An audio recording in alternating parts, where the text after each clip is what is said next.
नमस्कार, मी प्रियांका नागणे. आपल्या मराठी योजना यात्रा या चॅनलवरती तुमचं सर्वांचं स्वागत आहे. तर आज आपण एक महत्त्वपूर्ण अपडेट पाहणार आहोत. अतिशय आनंदाची बातमी आहे. एका लाडक्या बहिणीला तब्बल 9 महिन्यानंतर एकत्रितपणे 13,500 रुपये जमा झाले आहेत. बँक खात्यामध्ये जमा झाले आहेत. आता याबद्दल आपण सविस्तर माहिती पाहणार आहोत की जेव्हापासून त्यांनी अर्ज केला होता, एकही रुपये जमा झाला नव्हता. पण 21 एप्रिल 2025 रोजी त्यांच्या खात्यामध्ये पूर्णपणे 9 महिन्यांचे पैसे मिळाले आहेत. तर देशातील पहिल्या आधार कार्ड धारक लाडकी बहीण योजनेसाठी ज्यांनी अर्ज केला होता त्यांचे पैसे एकत्रितपणे 9 महिन्याचे पैसे त्यांना एकत्रितपणे लाभ मिळाला आहे. तरी ते काय प्रॉब्लेम झाला होता, कशामुळे त्या लाडक्या बहिणीला आतापर्यंत पैसे जमा झाले नव्हते, तुमचे पैसे आता ज्यांना ज्यांना पैसे मिळाले नाहीत त्यांना मिळतील का, हे संपूर्ण माहिती आपण या व्हिडिओच्या माध्यमातून पाहणार आहोत. त्यामुळे नक्कीच शेवटपर्यंत व्हिडिओ बघा. काही प्रश्न असतील तर नक्कीच कमेंट बॉक्समध्ये विचारा आणि आपल्या चॅनलला नक्कीच सबस्क्राईब करा. तर लाडकी बहीण योजना ही कोणतीही फेक माहिती नाही, इथे पुरावा सुद्धा दिलेला आहे. तुम्ही पाहू शकता, महाराष्ट्र टाइम्समध्ये ते न्यूज आलेली आहे. तर लाडकी बहीण योजना तर देशातील ज्यांच्याकडे पहिला आधार कार्ड ज्यांनी काढलं, देशातील पहिला आधार कार्ड धारक म्हणून गौरव मिळवलेल्या श्रीमती रंजनाबाई सदाशिव सोनवणे या मुख्यमंत्री माझी लाडकी बहीण योजनेपासून तब्बल 9 महिने वंचित राहिल्या. तर कशामुळे त्या वंचित राहिल्या हे सुद्धा माहिती पुढे दिलेली आहे. डॉक्टर मिताली सेठी यांनी प्रयत्नांनी 9 महिन्यानंतर त्यांच्या योजनेचे पैसे त्यांना मिळाले आहेत. तरी त्यांनी 7 वेळा सरकारी कार्यालयात फेऱ्या सुद्धा त्यांना माराव्या लागल्या आहेत. तरी देशातील पहिला आधार कार्ड धारक म्हणून गौरव मिळालेल्या श्रीमती रंजनाबाई सदाशिव सोनवणे जिल्हा नंदुरबार यांना जिल्हाधिकारी डॉक्टर मिताली सेठी यांच्यामुळे मुख्यमंत्री माझी लाडकी बहीण योजनेचा लाभ मिळाला आहे.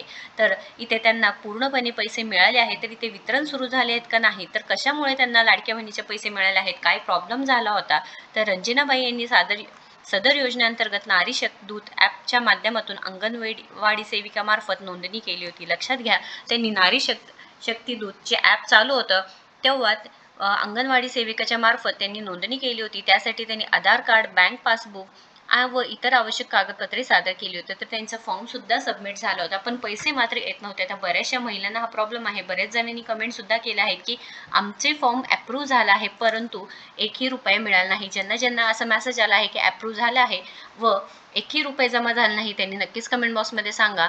तरी मात्र योजनेची रक्कम त्यांच्या खात्यात जमा होत नसल्याचे त्यांना निदर्शनास आले. पुढील चौकशीत असे स्पष्ट झाले की आधार कार्ड ते अंधेरी येथील IDBI बँकेशी संलग्न असून त्यामुळे लाभाची रक्कम या खात्यात जमा झाली होती. या संदर्भात बँक ऑफ इंडिया आणि IDBI बँकेतील खात्यांची पडताळणी करण्यात आली. प्रकरणाची दखल घेत जिल्हाधिकारी डॉक्टर मिताली सेठी यांनी मार्गदर्शनाखाली तहसीलदार दीपक गिरसे यांच्या तालुकस्तरीय यंत्रणाची योग्य कार्यवाही केली व परिणामी सोमवारी दिनांक 21 एप्रिल 2025 रोजी श्रीमती रंजनाबाई यांना IDBI बँकेकडे योजनेअंतर्गत लाभांचा एकूण 13,500चा धनादेश प्रदान करण्यात आला.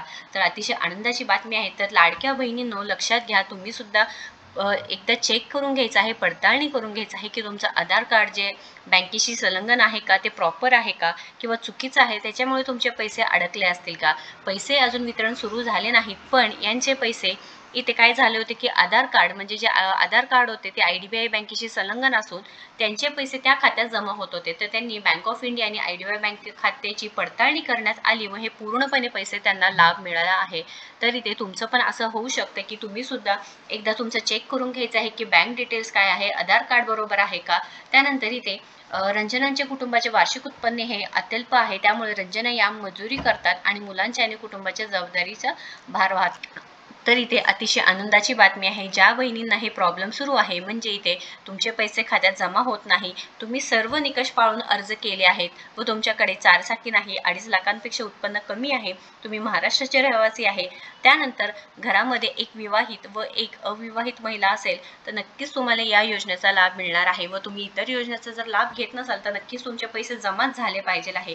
त्यामुळे पहिल्यांदा तुमचे कागदपत्र व्यवस्थित आहे का, तुमचे बँक संलग्न म्हणजे तुम्ही DBT बरोबर आहे का, बँक सीडिंग, हे सर्व चेक करून घ्यायचं आहे, जेणेकरून तुमचे पैसे सुद्धा तुमच्या खात्यात जमा होणार आहे.